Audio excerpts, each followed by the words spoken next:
When I saw my husband flipping through my phone, my heart skipped a beat, not because I feared being caught, but because I knew he would see those messages. The ones I had forgotten to delete. I lunged to grab the phone from his hands, but he pulled it back swiftly, eyes glued to the screen. I watched his face shift, emotion by emotion, as he read line after line, and felt my world collapsing in seconds. Yes, he was about to learn the truth. But not all of it. His fingers trembled as he scrolled further, and I knew he was nearing the message that would destroy everything. The one that explained it all. Or maybe the one that would only make things worse. My phone suddenly vibrated in his hands, and a new notification lit up the screen. I saw the blood drain from his face as he read the name of the sender. He froze. Didn't even blink. I bit the inside of my cheek, an old reflex when I panic. My nerves twisted into fear as the reality of what I had done settled like a stone in my chest. His breathing grew louder. I could hear it even from across the room. This was exactly what I had feared most. Because 3 months ago, I made a mistake. One that changed everything. And now I don't know what to do. But let me tell you how it all started. Before I share with you the secret I've tried to bury for so long, leave a comment with where you're watching this from, and answer me this: have you ever had a secret you tried to hide with everything you had, only to fail in the end? It started the day my husband brought him home. He didn't ask. He never really asked about anything anymore. Just appeared in the kitchen that morning, rustling a plastic grocery bag and announcing that his nephew would be staying with us for a while.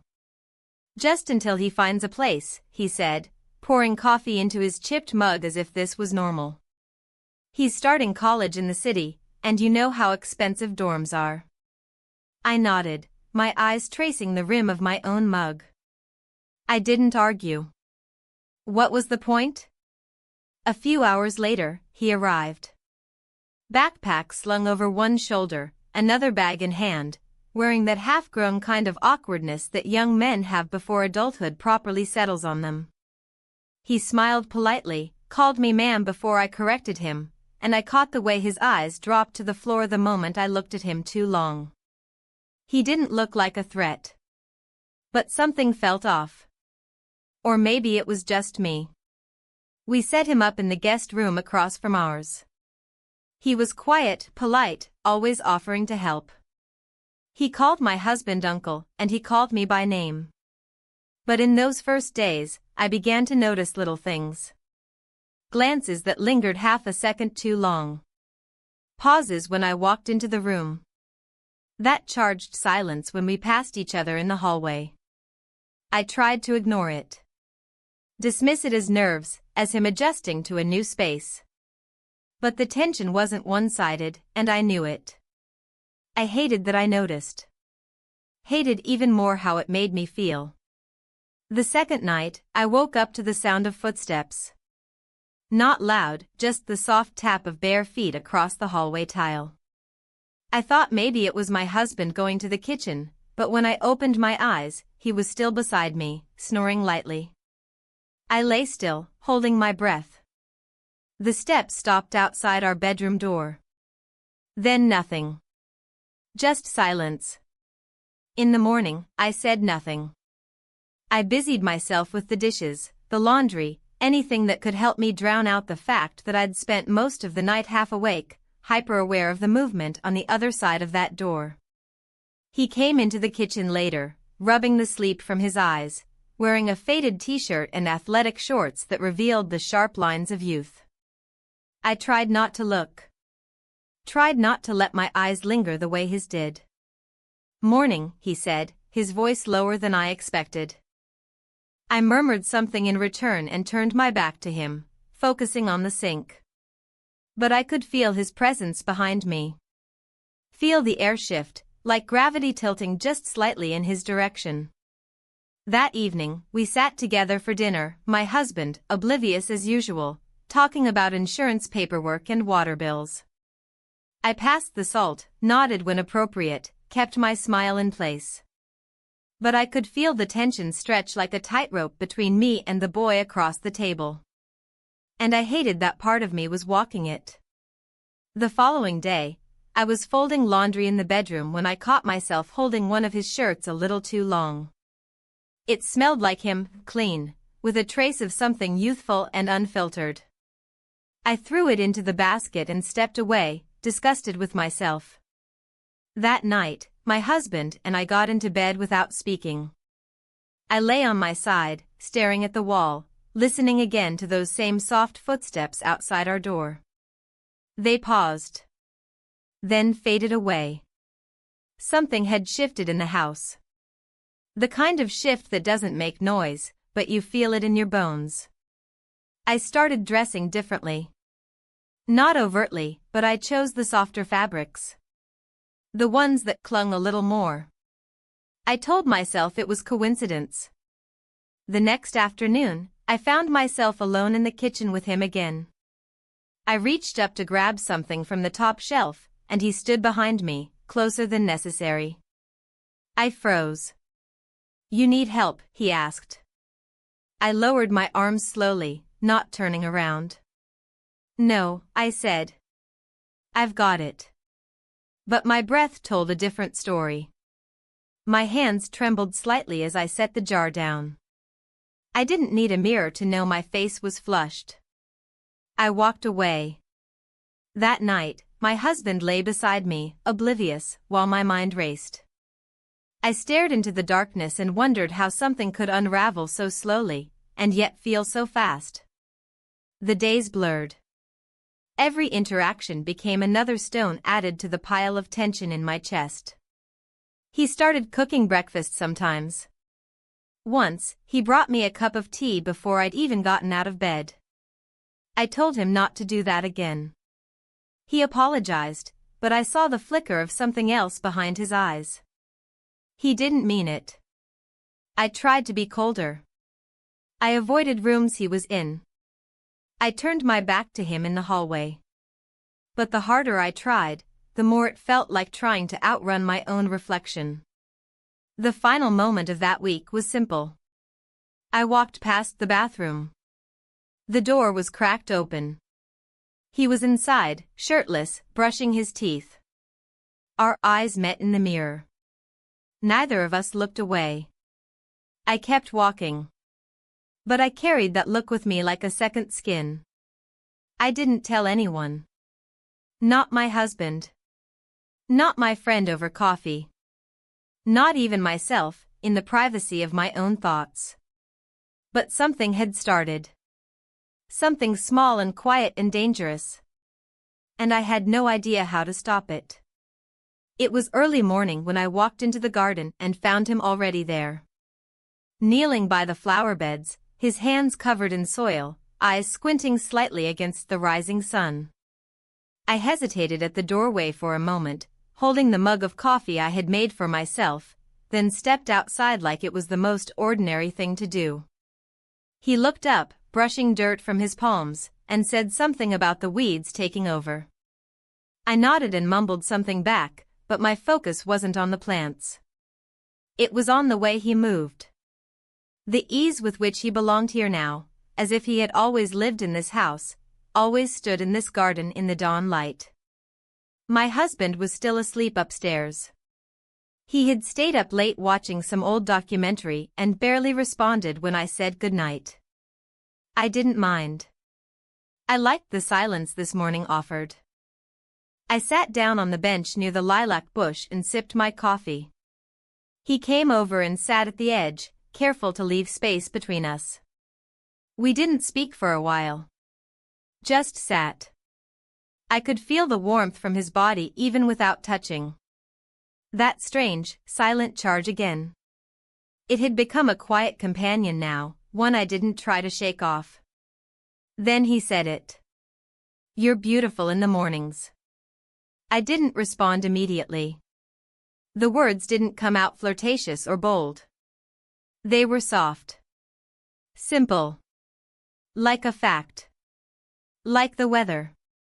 And they landed somewhere deep in me, in a place that hadn't been touched in years. I could have corrected him.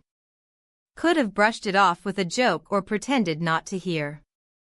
But I just looked at him. Noticing the shape of his jaw, the line of his collarbone just visible beneath the shirt. Noticing the way his gaze didn't flinch when I met it. I set the coffee down and stood up, pretending to check the hedge. My hands trembled slightly, though the air was warm. I said I should go inside and start breakfast. He didn't argue. Just followed me with his eyes as I walked away. Later that afternoon, my husband left to run errands, and the boy and I were once again alone in the house. I was in the kitchen chopping vegetables when I heard him come in. He asked if I needed help, and I told him to wash the tomatoes. We stood shoulder to shoulder at the counter. I could smell the faint scent of his soap, something fresh and unfamiliar. Our elbows brushed once, twice. Neither of us moved away. When I looked over, he was already looking at me. We said nothing. But the silence said everything. I told him to preheat the oven. He leaned across me to reach the dial, his chest grazing my arm, and my breath caught in my throat. I told myself it didn't mean anything. But the heat rising in my face said otherwise. After lunch, I went upstairs to fold laundry. As I opened the drawer to put away a shirt, I paused, holding it in my hands. It wasn't mine. It wasn't my husband's. It was his. The fabric was soft, recently laundered, and for a brief, stolen second, I held it to my chest. Shame followed quickly. I shoved the shirt into the drawer and closed it harder than necessary. Then I sat on the bed and stared at the wall, trying to understand what was happening to me.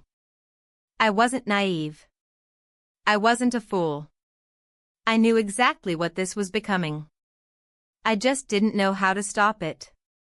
That evening, as I was setting the table, he walked past behind me. Not touching, not speaking. But I felt it. The awareness. The breath that caught between us like a held note. My husband came home tired, as usual. He talked about car trouble, something about needing a new battery. I nodded, passed him the salad, and said we should look into it next week. My voice sounded calm, detached, perfectly normal. But inside, I felt like I was spinning. After dinner, I went to the porch to water the hanging plants. The boy stepped outside just as I finished. We stood in silence again, side by side, watching the sky darken. And then, without words, without planning, without hesitation, we turned toward each other. We kissed. It was brief. Soft. No urgency. No drama. Just lips meeting like they had known each other longer than we had. When it ended, I stepped back. His eyes searched mine, but I didn't say anything. I couldn't. I turned and walked into the house, my heartbeat thudding like a warning bell in my ears. I avoided him the rest of the evening. Busied myself with laundry, dishes, wiping down already clean counters. When I finally climbed into bed, my husband was already asleep, turned away from me as usual. I lay on my back, staring at the ceiling. My lips still tingled. Not from passion. From shock. From the weight of what I had allowed. I told myself it was a mistake. A one-time thing. That I would make it right tomorrow. But even then, in that dark room, I knew I was lying. The following morning felt heavier than usual. The air was thick with unsaid words and lingering memories I couldn't shake off. I woke early, before the sun had fully risen, and stood by the kitchen window, staring at the dew-covered grass while the coffee brewed. I hadn't slept well. My body ached in that strange way it does when your mind refuses to rest. I kept replaying the moment on the porch over and over in my head. Not because I wanted to feel it again, but because I didn't know how to file it away. Was it a mistake? A symptom of something deeper? Or simply something I had no control over? Whatever it was, it had already changed something in me. Not because of what it meant between us, but because of what it revealed about the quiet erosion of my marriage. I wasn't proud. But I wasn't exactly full of regret either. That was the part that scared me most. He came into the kitchen a little after 7, wearing a fresh t-shirt and damp hair. He didn't look surprised to see me. Just nodded slightly and went to pour himself some juice. We didn't speak. The silence wasn't tense, just alert. Like two people tiptoeing around a fire, both pretending it wasn't burning. When my husband came downstairs, everything shifted back to its usual patterns. He asked about breakfast, made a joke about traffic, kissed my cheek distractedly before grabbing his keys. I responded automatically, hands moving through tasks I wasn't really thinking about. All the while, I felt the boy's presence behind me, too close, yet not close enough to draw attention.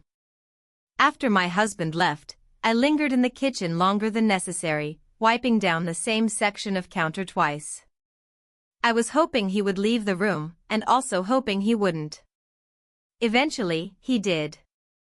I heard him upstairs, moving around in the hallway, the sound of drawers opening and closing. I needed something to break the pattern. Something ordinary. So I told him we needed to go to the market. He seemed surprised by the suggestion but didn't question it. Within minutes, we were both in the car, driving into town. The roads were still quiet. The city hadn't fully woken up yet, and the early sunlight painted long shadows across the dashboard. I kept my hands tight around the steering wheel. We barely spoke during the drive. Just a few comments about the weather, a quiet laugh from him when the radio played an old pop song I pretended not to like. But under it all, there was a different kind of rhythm now. One I couldn't put into words. At the market, things felt easier. Surrounded by other people, the pressure of our secret faded slightly. We picked out vegetables, compared prices on fruit, made comments about how overpriced everything had gotten. For a moment, we were just two people running errands. But even then, I was hyper-aware of his movements. The way his hand brushed mine when we both reached for the same basket. The way he looked at me when he thought I wasn't paying attention. There was a moment, near the dairy section, when I caught his reflection in one of the glass doors. He was staring at me, not in the way boys stare at women they find attractive, but in the way someone stares when they're trying to understand something about you that you haven't even admitted to yourself. I turned away. The drive back was even quieter than before. We didn't need words. The silence between us had grown thicker, heavier, more complicated. When we reached the house, I pulled into the driveway and shut off the engine. Neither of us moved right away. "I'll get the bags," he said. I nodded and got out, waiting by the front steps while he carried in the groceries. I followed him into the kitchen and started unpacking. It was all so mechanical. Lettuce in the fridge. Tomatoes in the basket. Milk on the shelf. But my hands shook slightly as I moved. He stood beside me again, close enough that I could feel the heat from his arm. But he didn't speak. Just helped quietly, without touching me. I was grateful for that. And resentful. Later, as I folded laundry upstairs, I paused over one of his shirts again. I didn't hold it against my chest this time. Instead, I folded it carefully and placed it in the basket, refusing to linger. I had to find control in small victories now. When my husband came home that evening, he noticed the car keys on the table. "You went out?" he asked. "Yes," I replied, keeping my tone even. "We needed a few things." He didn't question it further. Just grunted and asked what was for dinner. While we ate, I watched him. Watched the way he chewed, the way he scrolled through his phone between bites, the way he didn't really look at me anymore. I remembered a time when his eyes used to search mine for something: reassurance, desire, warmth. Now they barely landed on me at all. After dinner, I cleaned up while the two of them sat on the couch watching something on television. I could hear them laughing at some scene, voices blending in a way that sounded familial, natural. It made my skin prickle. I took longer than necessary to finish the dishes. My hands moved slowly through the soapy water, my mind somewhere else entirely. When I finally turned off the tap, I stood there for a moment, staring out the window at the fading light. The garden was still, untouched. But I could feel the shift in the air. Something had begun. Something irreversible. That night, I went to bed before everyone else. I told them I had a headache, which wasn't true, but wasn't a complete lie either. My head did hurt, just not in the way I implied. I lay in bed staring at the ceiling, listening to the sound of the television downstairs, the muffled laughter, the footsteps across the floor. When the lights finally went off and the house fell into silence, I let out a breath I hadn't realized I was holding. This wasn't who I wanted to be. And yet, it was happening. Slowly. Quietly. Inevitably. I closed my eyes and tried to sleep, but the memory of that look in the mirror stayed with me. The way our eyes met. The silence that followed. The message in that silence. I knew then that this was no longer something I could ignore. And I didn't know what would happen next. The next few days fell into a pattern that felt both familiar and foreign, like wearing an old coat inside out. Everything functioned, meals were cooked, laundry was done, errands completed, but nothing felt the same. Not in me. Not in the way I moved through the house. I had become an observer of my own life, constantly aware of the eyes I was avoiding, the thoughts I was trying not to think. Every moment felt like a rehearsal, as though I were pretending to be myself in front of an audience that didn't know the script had changed. My husband remained largely unaware. Or perhaps just unwilling to see. He went to work, talked about the leaky faucet upstairs, joked about politics over the evening news. If he noticed anything off in my behavior, he didn't let it show. That, in itself, made things worse. I kept searching for the right time to reset everything. To redirect the trajectory I had allowed to tilt off course. But time doesn't wait for permission. It simply moves forward.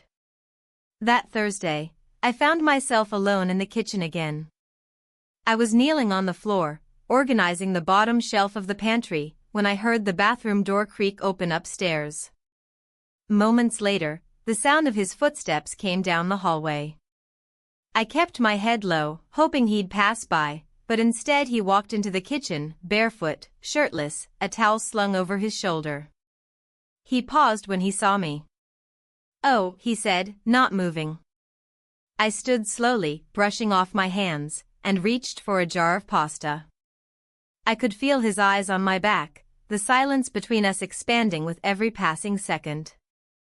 "I didn't think anyone was up yet," he said. "I couldn't sleep," I replied, not turning around. "Thought I'd reorganize a bit." He didn't say anything for a while. Just stood there, water still glistening on his collarbone. Eventually, I heard him take a step closer. "Can I help?" I turned slightly and looked at him. Not all the way. Just enough for our eyes to meet briefly. "No," I said quietly. "I'm almost done." He nodded and finally walked past me, heading toward the living room. I didn't exhale until he was out of sight. I stood still for a few more seconds, then closed the pantry door and wiped my hands on a towel. My skin tingled in a way I couldn't explain. Not from his presence, but from the control I had to keep forcing upon myself. It was exhausting. Later that morning, my husband asked me to pick up a few things from the hardware store. He was planning to fix the fence out back, and I offered to drive. Not because I wanted to be helpful, but because I needed the air. The space. The escape. When I returned, I found him and the boy in the yard, talking. Laughing even. My husband held a hammer in one hand, the other resting on his hip. He was explaining something, how the slats should be aligned, maybe. I didn't really listen. What struck me was the ease between them. The almost fatherly tone in his voice. The casual way the boy responded. It should have made me feel better. It should have reminded me of the stability I had, the bond between them. But instead, it made me feel like an intruder. Like I was watching two people belong to a space I had somehow stepped out of. I carried the bag of tools to the porch and set it down. My husband came over and took it from me, thanking me distractedly. Then he kissed my cheek and turned back to the yard. That kiss didn't stay on my skin. It vanished the moment he turned away. In the afternoon, I went up to the guest room to vacuum. I told myself it needed to be done. That the rug was dusty. But really, I needed to be in that space. To confront what I had allowed to grow between us. The bed was neatly made. His books stacked on the desk. A pair of sneakers sat under the window. I stood there for longer than I should have, looking at nothing, touching nothing. Just breathing in the air of a room that no longer felt neutral. That evening, my husband suggested we eat outside. He grilled some vegetables, poured 2 glasses of wine. We sat on the patio, and for a while, it almost felt normal. The three of us chatting, the fading sun painting gold across the fence, a slight breeze making the candle flames flicker. But when I laughed at something my husband said, I saw the boy's eyes flick to me. Just for a second. That quick, unreadable glance that carried too much weight for a simple dinner conversation. After we finished, I went to the kitchen to rinse the dishes. He followed. My husband stayed outside, checking something on his phone. As I ran water over a plate, he leaned against the counter a few feet away. The silence was sharp. I wasn't trying to make it weird, he said, voice low. I know, I replied. I didn't mean to cause trouble. You haven't, I lied. He nodded slowly. We didn't say anything else. I dried my hands and walked out of the room. That night, I tried to reach for my husband in bed. Just a hand on his shoulder. A simple gesture. He stirred slightly, but didn't respond. Didn't turn toward me. After a few minutes, I pulled my hand back and stared at the ceiling, feeling something in me harden. The next morning, I woke up early again. Made coffee.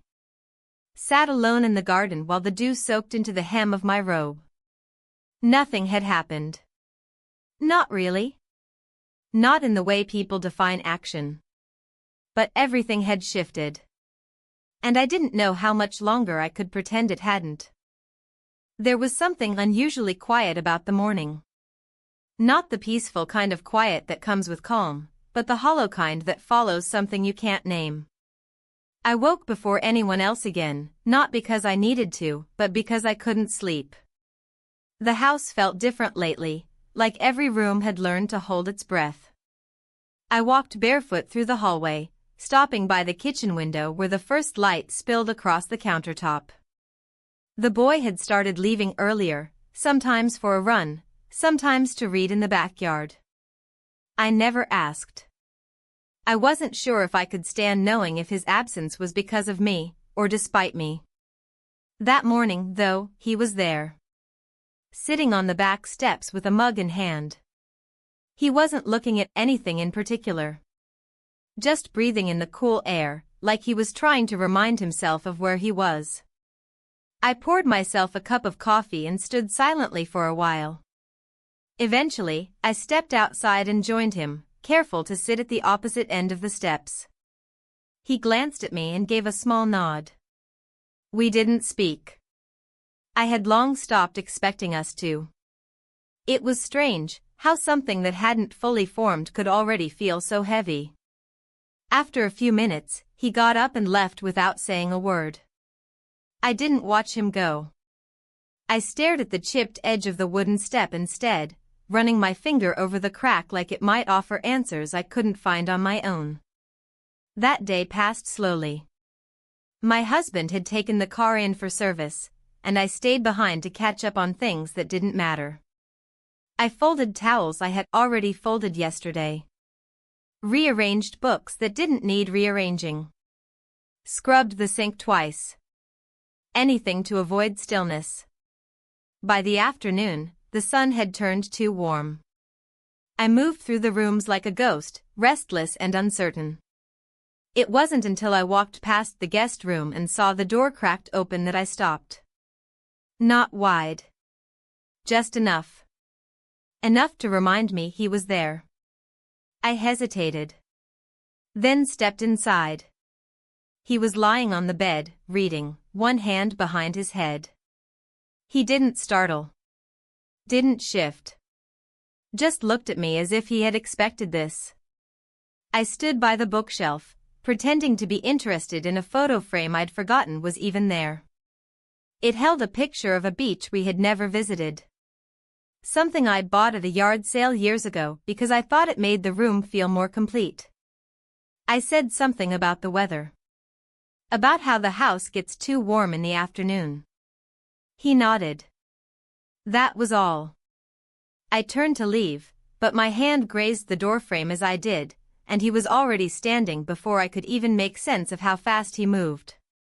We stood in that small space, too close for comfort, too far for innocence. And we kissed. Just once. We kissed. Not in some grand, dramatic way, but like the closing of a sentence that had been written too long ago. A punctuation mark we couldn't avoid. When I stepped back, the air felt different. Lighter in some ways, and impossibly heavier in others. Neither of us said anything. I walked out of the room, down the hallway, and into the bathroom, where I stared at myself in the mirror for longer than I should have. There was no thrill in it. No rush of adrenaline or sense of rebellion. Just a truth that was finally spoken, not with words, but with movement. And that truth settled into my bones with quiet certainty. I washed my face and returned to the kitchen. Made tea. Sat at the table. I waited for guilt, but it didn't come. Not then. Instead, there was a strange sense of clarity. Like I had finally admitted something to myself I'd been trying not to know. I wasn't in love. Not with him. And maybe not even with my husband anymore. I just wanted to be seen. That evening, my husband returned, talking about how expensive car repairs had become. I nodded, stirred the pasta, offered the occasional comment. He didn't notice anything different in my tone. Or maybe he did and chose to ignore it. We ate dinner in silence. The boy was still in his room. I didn't call for him. Neither did my husband. Afterward, I went to the porch. The sky was dimming into that soft, bruised shade of blue that comes just before night. I held my mug close to my chest and watched as the shadows stretched across the lawn. I heard him step outside behind me but didn't turn. He stood beside me, not touching, not speaking. Just being there. And somehow, that presence said more than either of us could find the courage to put into words. I finished my tea and went inside. That night, I slept next to my husband again. His breathing steady, his body turned away from mine. I stared at the ceiling and wondered when the space between us had grown so wide. Not the physical distance, but the kind that fills the air like a fog, thick, silent, and impossible to explain. I didn't cry. I didn't think I had the right to. But I also didn't reach for him. Because the truth was already too loud. The days after the kiss blurred into one another, but not in the way time normally softens memories. Everything felt hyper-real, sharpened by the knowledge of what had happened and what hadn't. The air in the house carried a subtle tension, like a stretched thread that hadn't yet snapped but could at any moment.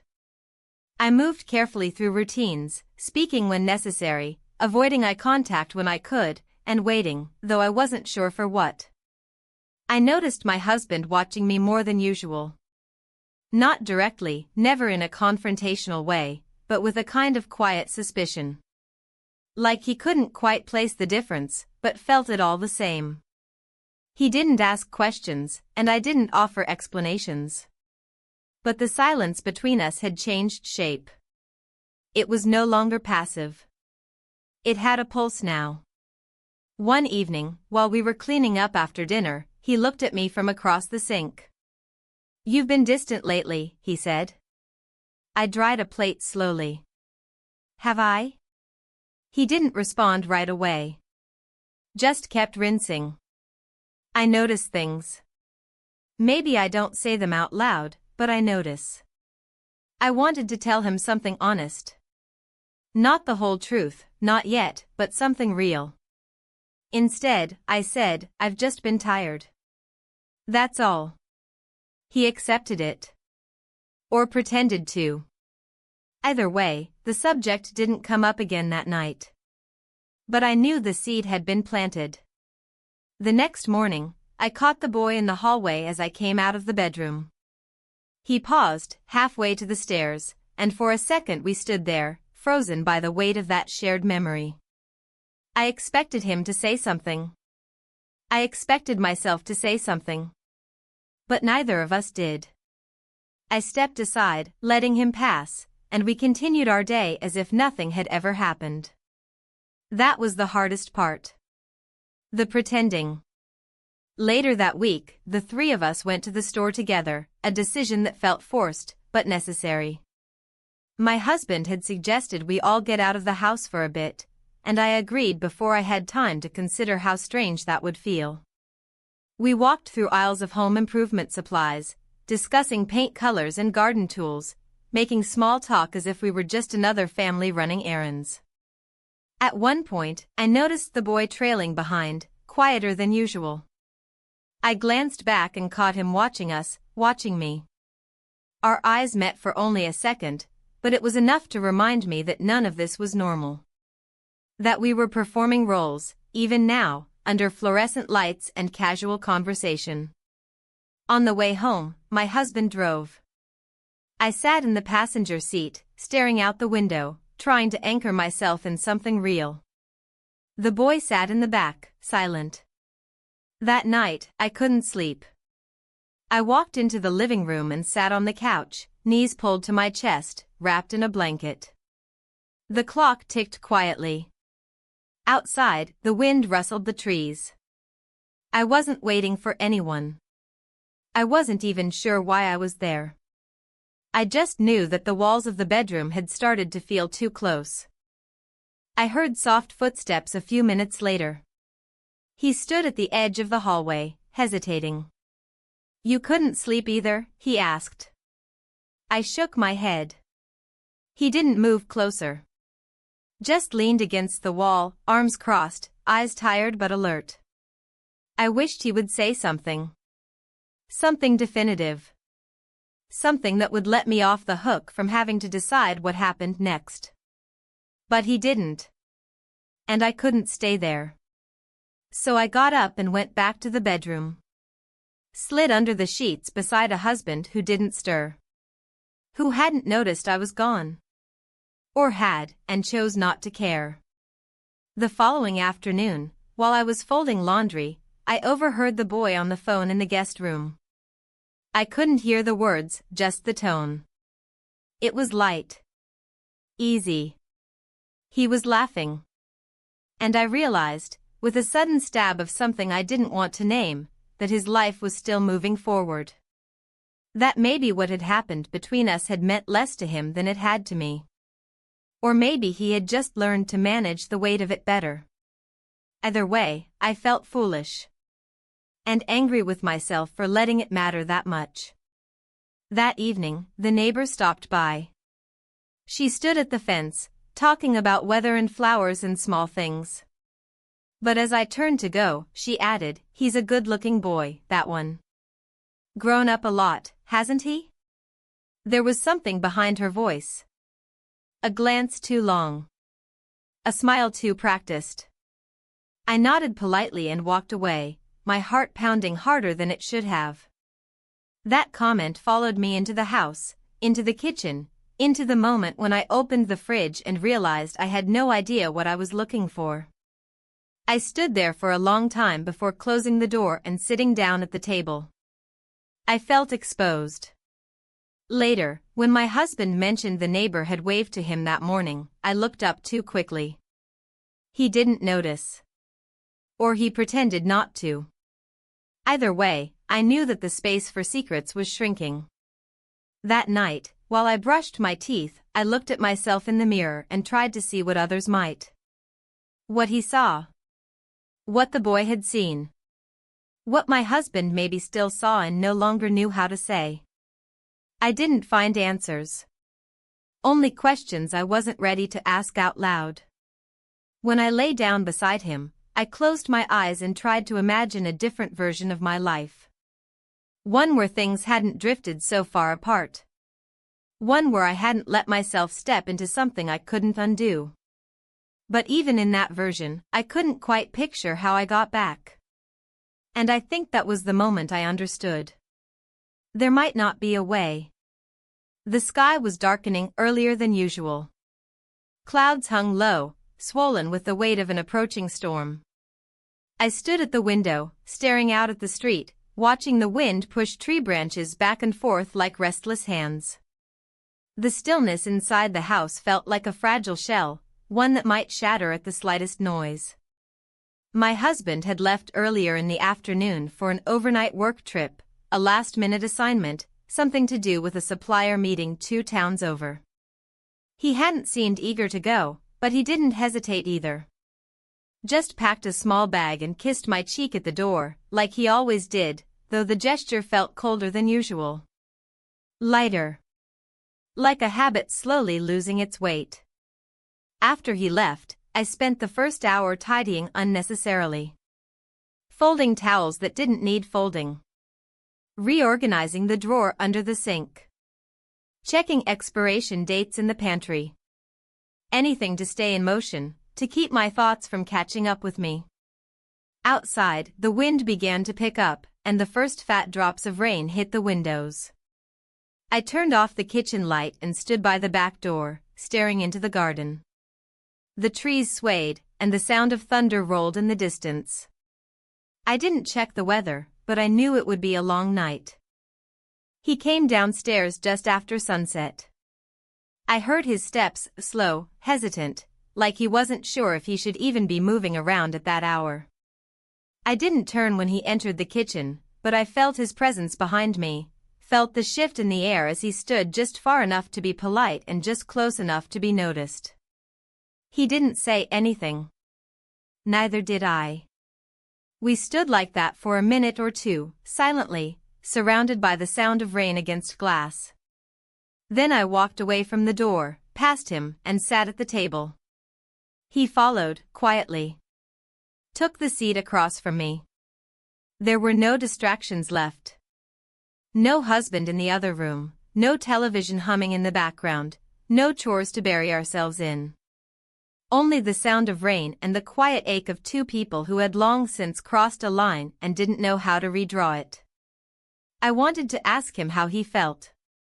If he thought about what happened. If it haunted him the way it haunted me. But the questions stayed locked behind my teeth. I couldn't ask, not because I didn't want the answers, but because I already feared them. He leaned back in the chair, arms crossed over his chest.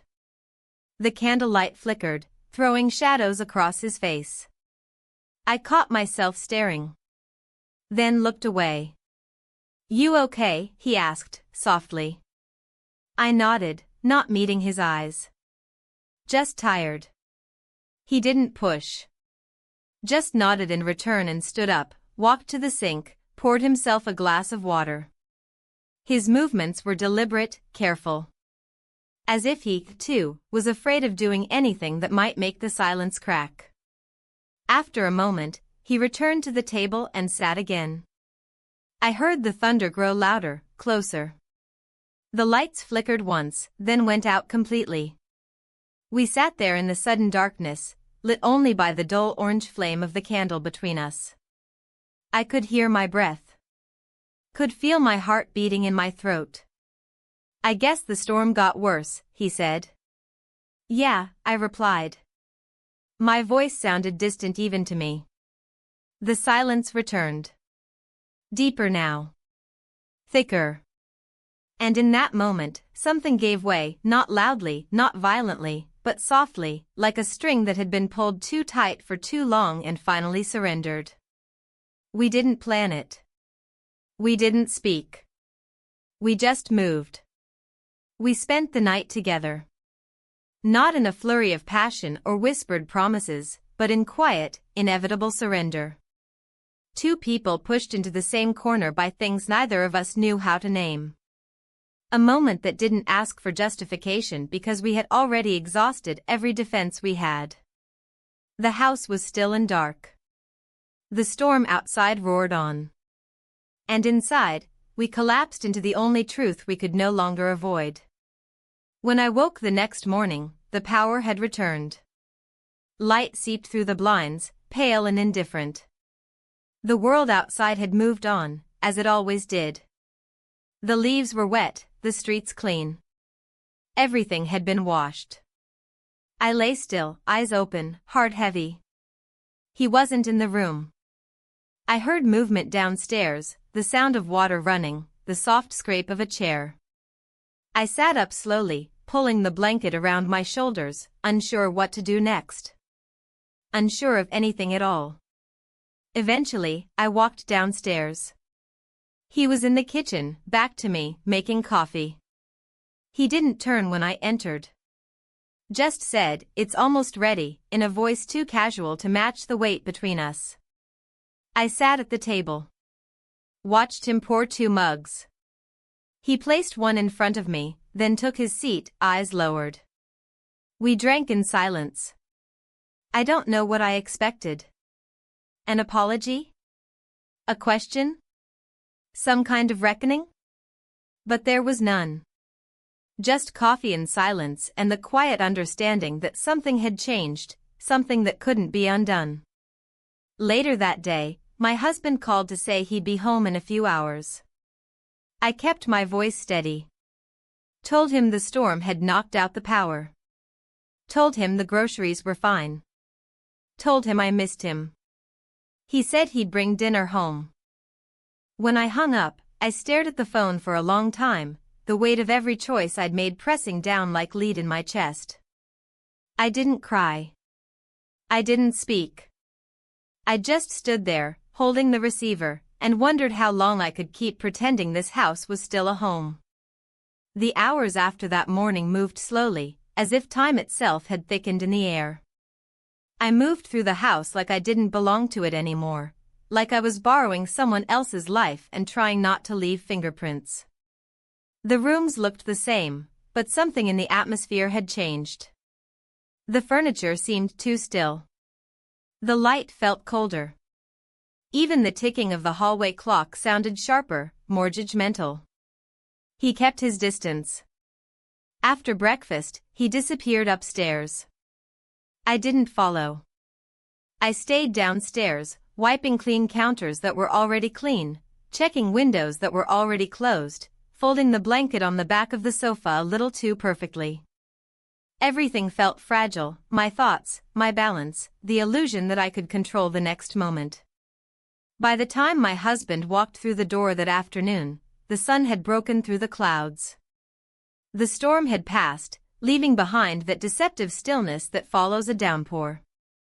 He set down his bag and smiled at me like nothing had changed. He smelled faintly of travel and engine grease.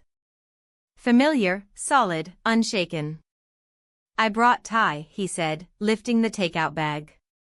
I nodded, accepting the kiss he pressed to my cheek. I didn't know if I flinched, but I felt different inside.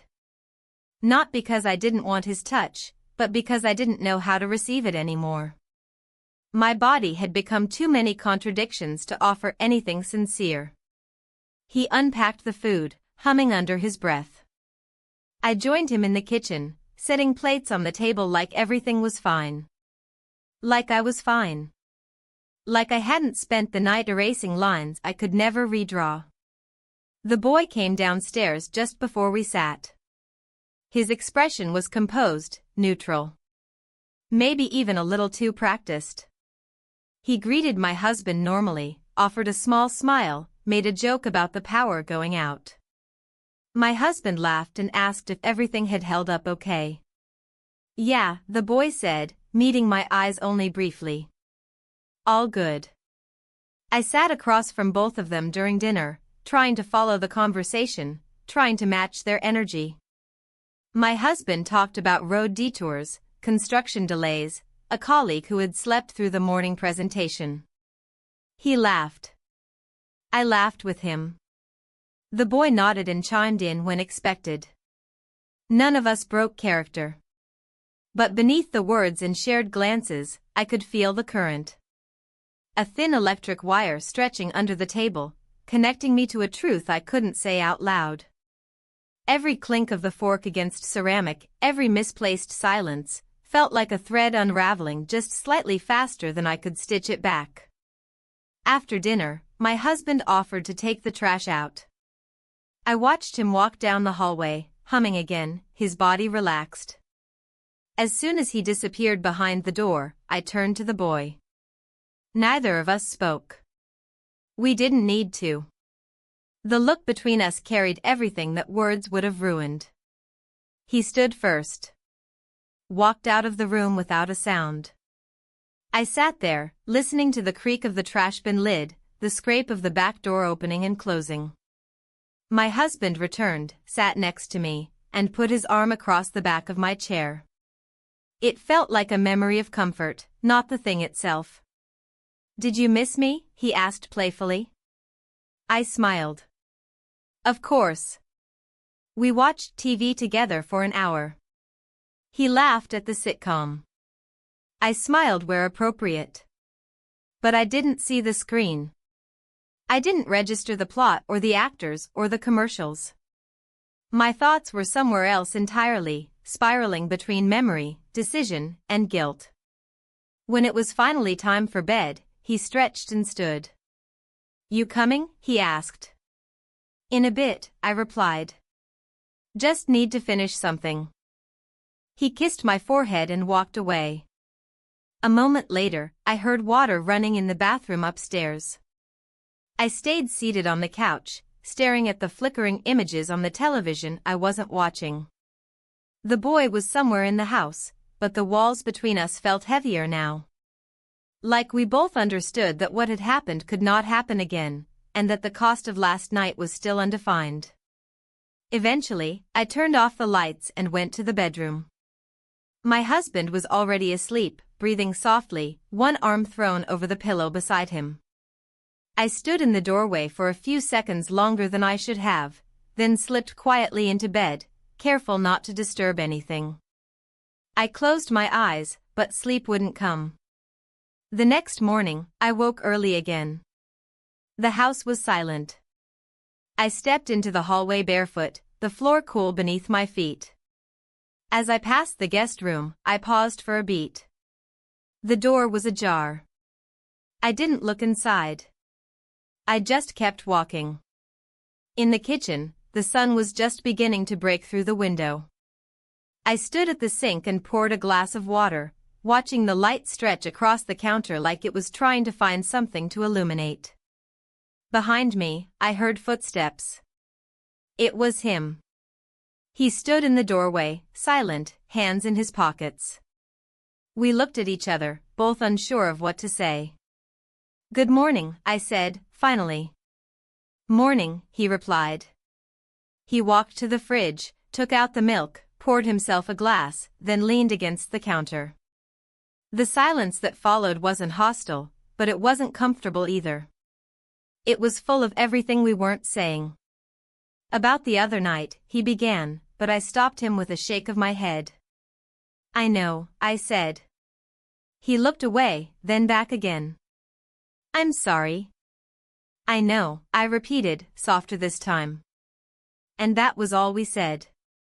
He left the kitchen. I stayed behind. I stood there long after he'd gone, holding the glass of water in both hands, staring out the window, watching the trees sway gently in the morning breeze. The wind had changed direction. And so had everything else. The days that followed were colder. Not in temperature, but in mood. Everything felt suspended, like we were all waiting for something to fall, for something to break, though no one said it out loud. The rhythm of the house continued, meals, chores, conversations, but there was an unspoken fracture beneath it all. I carried it through each room, hidden behind polite smiles and nods, layered under routines I had performed for years. The boy kept to himself. We crossed paths in the hallway, exchanged a few words at the dinner table, but the connection we had, whatever it had been, had dulled. Not because it had disappeared, but because we were both pretending it had. That made it even harder to bear. My husband, on the other hand, had started to observe more. I could feel it in the way he lingered in rooms longer than necessary, the way his eyes held just a second too long when I spoke, the way his touch changed, not colder, but cautious. He didn't ask me questions, but his silences grew more calculated. One morning, as I was folding laundry in the bedroom, I found his shirt tucked oddly into the back of the drawer. I reached to fix it and discovered something behind it, a phone. Not mine. Not the boy's. An old one, clearly unused for a while, except for the fact that it had recently been charged. I stared at it for a long time before touching it. I didn't turn it on. I didn't need to. Just seeing it there, hidden, told me everything. It wasn't about the object itself, it was about the distrust it represented. Whether it was mine he didn't trust, or the boy, or both of us, I didn't know. I didn't want to know. I closed the drawer slowly and sat down on the edge of the bed, folding the towel I'd half forgotten was still in my hands. My fingers moved mechanically, but my mind was somewhere else. I thought back to the early months of our marriage. The ease of it. The warmth. The way he used to hold my hand even when we were just walking from one room to another. And I wondered how something so simple could dissolve without either of us noticing. Later that afternoon, I went into the garden to clear my head. The wind was crisp, tugging at the hem of my coat, and the leaves crunched under my shoes. I crouched by the flower beds, pulling at weeds that had crept in after the rain, even though it wasn't the right season for gardening. I just needed to do something with my hands. I didn't hear him approach, but I felt it. He stood a few feet behind me, watching quietly. I didn't turn around. "You don't have to keep doing this," he said after a long pause. I didn't answer right away. Just pulled another weed, let it fall to the ground beside me. "I'm not doing anything," I replied eventually. He didn't respond. I still didn't turn. After a moment, he walked away. That night, after dinner, I noticed my husband's mood had shifted. He was quieter, more tense.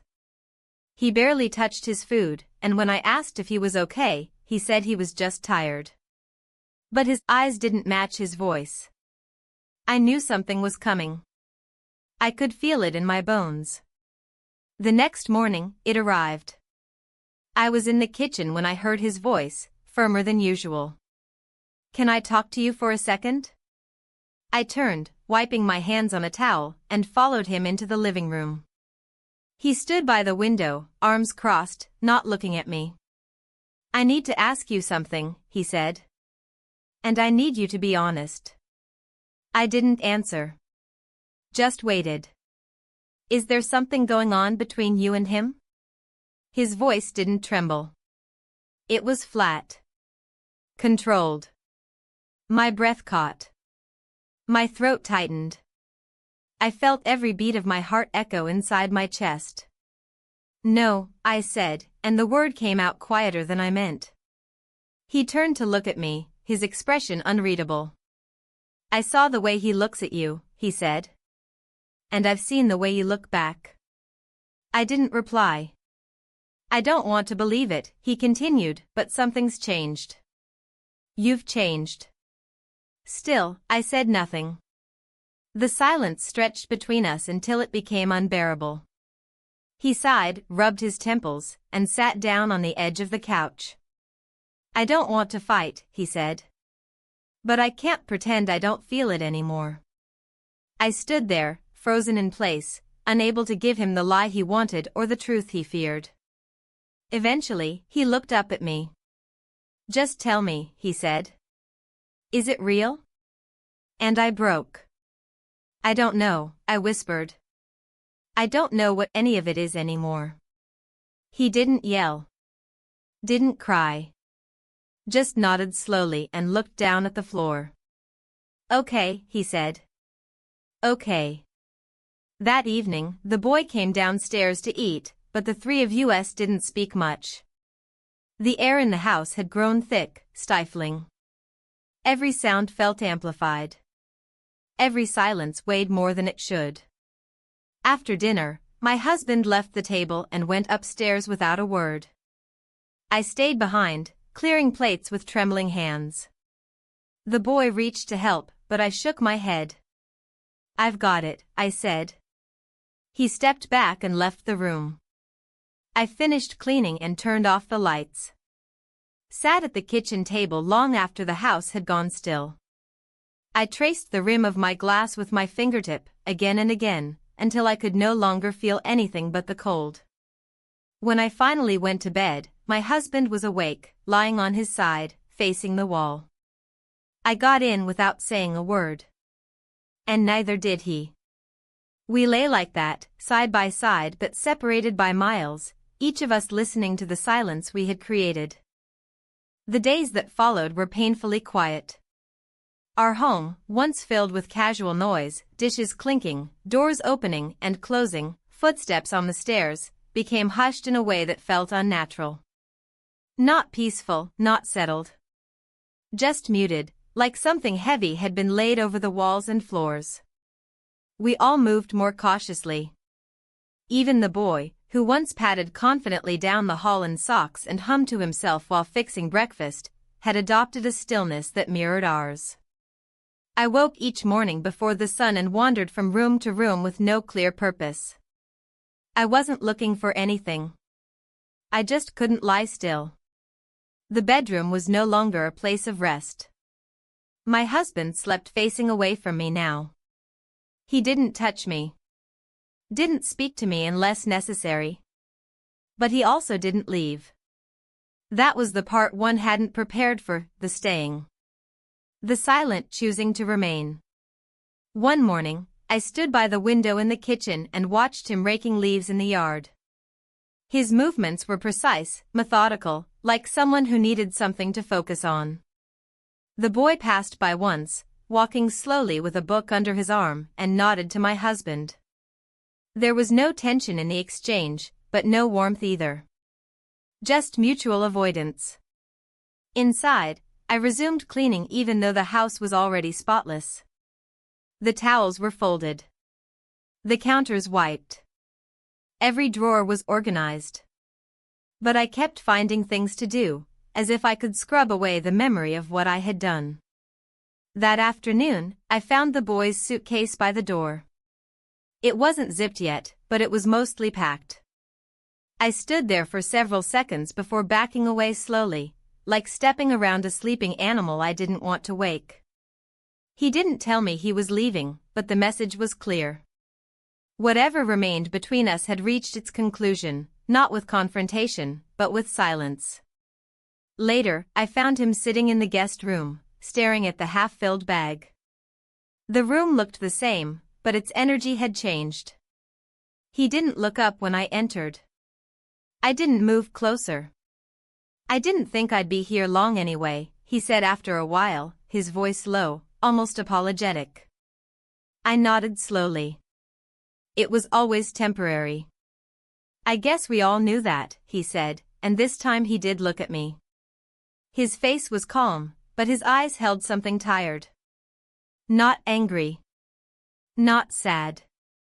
Just tired. I didn't ask where he was going. I didn't offer help. There was nothing left to say that wouldn't cheapen what had already happened. The next morning, he left early. No dramatic exit. No tearful goodbye. Just a quiet door closing and footsteps down the path. My husband sat at the kitchen table, sipping his coffee, not asking where the boy was going. I don't know if he knew. I don't know if he cared. I sat across from him in silence, hands wrapped around my own mug. The air between us was neither warm nor cold. It was just there. Like a window left cracked in the middle of winter. A few days later, we received a letter from the boy, just a note, really. Folded once, tucked inside an envelope addressed to both of us. It was short. Polite. He thanked us for taking him in, said he hoped things would settle soon, and that he'd be in touch. He didn't leave a return address. My husband read it without comment and placed it neatly on the counter. I picked it up after he left the room, held it in my hands for several minutes, then put it back exactly where he'd left it. That night, my husband and I sat on opposite ends of the couch, watching a program neither of us cared about. The TV flickered in the dark, casting soft light on faces that no longer smiled at each other the way they used to. I glanced at him once, his profile still and unreadable, and thought about how many things we'd left unsaid. Eventually, he spoke. "I don't know if I can trust you again," he said, not taking his eyes off the screen. I didn't respond. "But I'm still here," he added. "And I haven't packed a bag." I nodded, my throat tight. "I know. I don't want to leave," he said after a pause. "But I also don't want to keep pretending." I let out a slow breath. "I'm not pretending anymore." He finally turned to face me. "Then what are we doing?" And for once, I didn't have an answer. The next morning, he was already downstairs when I came into the kitchen. The coffee was brewed. The newspaper folded. He handed me a cup without a word. We sat across from each other, sipping in silence. Something in the room felt different. Not healed, not hopeful. But different. Like two people standing at the edge of something broken and choosing, for now, not to walk away. Weeks passed. He started talking more. Little things, weather, errands, what to make for dinner. The tone was steady, measured. There was no blame in his voice, no bitterness. Just cautious rebuilding. We didn't talk about what had happened. Not directly. But it lived there with us, in the quiet spaces, in the way we stepped around each other in the hallway, in the way we sometimes paused before speaking, choosing our words carefully. I stopped expecting a moment of resolution. There was no neat ending to this. No clarity. Only a slow, uncertain unfolding of days. One morning, I went outside and found the first daffodil of spring blooming near the fence. It was small and crooked, half hidden by dead leaves. But it was there. And somehow, that felt like enough.